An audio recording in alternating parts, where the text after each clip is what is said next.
Since from Sunday's chaos when Goons briefly attacked Mwiki PCA Church, where former DB Rigathi Gachagua was attending Sunday service, leaving a trail of distractions.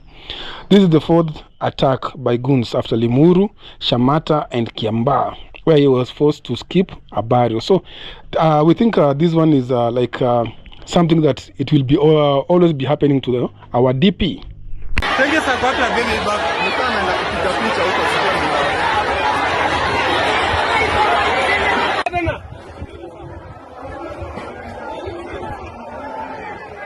Aya, nipema ameweka. Nipema amepiga juu. Ona ujinga. Ona. Ona pema. Ona pema.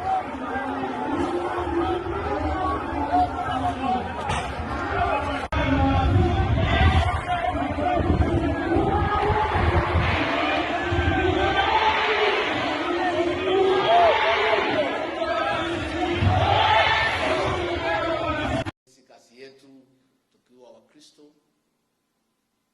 na wale ambao wanaabudu Mwenyezi Mungu ni kushirikiana na Wakristo kujenga nyumba safi na nyumba nzuri la Bwana, na ndio tumekuja leo. Na hatuelewi ni kwa nini wengine wanatutumia watu ya kutushambulia, na tumekuja kufanya kazi ya Bwana. And mimi sitaki niseme mambo mengi kwa sababu nitazungumza kesho jioni.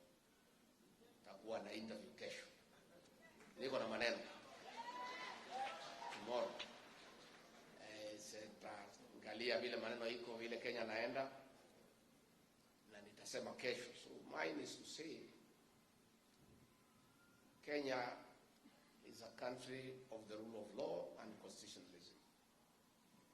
Na katiba yetu has granted several freedoms, ikiwemo freedom of worship, freedom of association, freedom of speech, freedom of movement.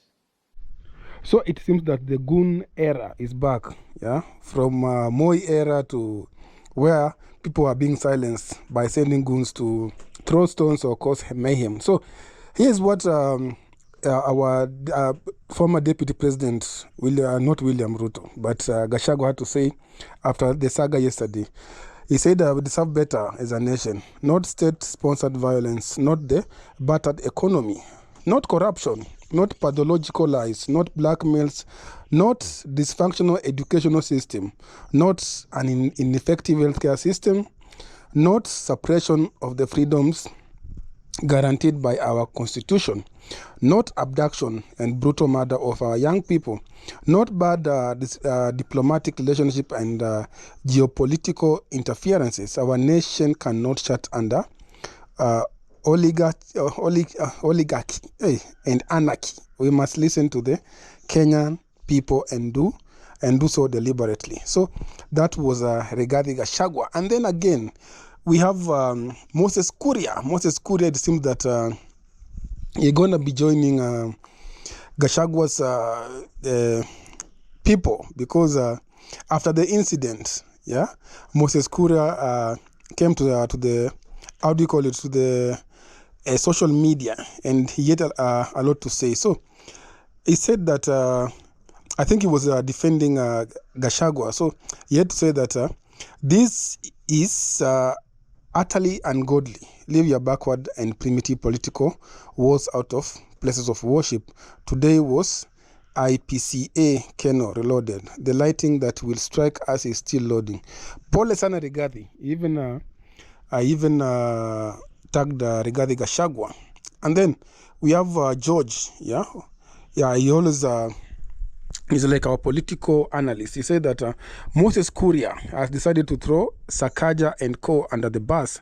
Apparently, the attack today at PCA Mwiki was orchestrated by government-affiliated thugs to drive sympathy narrative targeting Rigathi. According to leaked voice notes alleged from the most circumcised man, Moses Kuria, the man was to say that Rigathi and his team had organized goons to heckle Ruto in Mount Kenya. They did not pay them. So the goons followed them to Mwiki to demand their payment.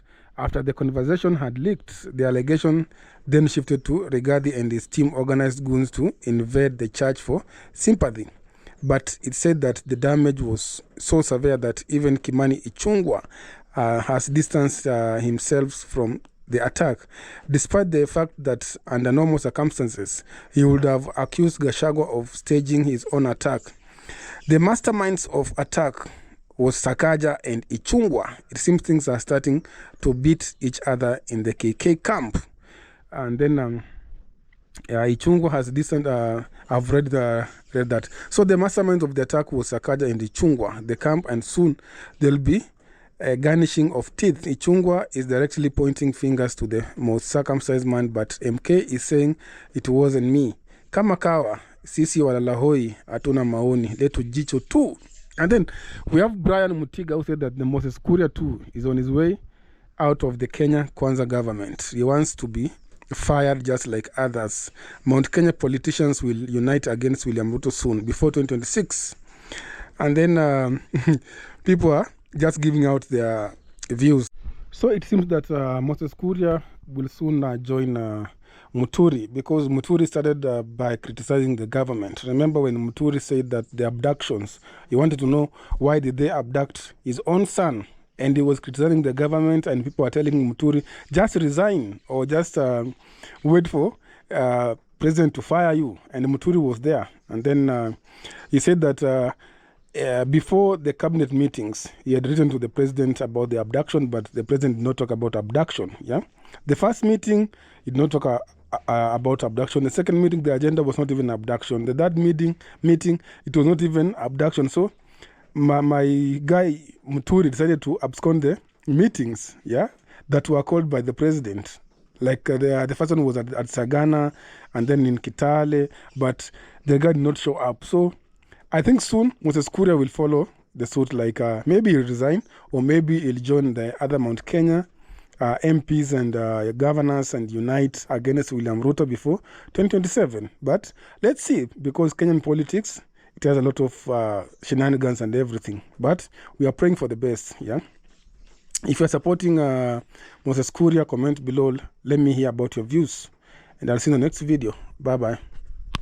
Since from Sunday's chaos when Goons briefly attacked Miki PCA Church, where former DB Rigathi Gachagua was attending Sunday service, leaving a trail of distractions. This is the fourth attack by Goons after Limuru, Shamata, and Kiambaa, where he was forced to skip a burial. So we think this one is like something that it will be always be happening to our DP. Kazi yetu tukiwa Wakristo na wale ambao wanaabudu Mwenyezi Mungu ni kushirikiana na Wakristo kujenga nyumba safi na nyumba nzuri la Bwana, na ndio tumekuja leo.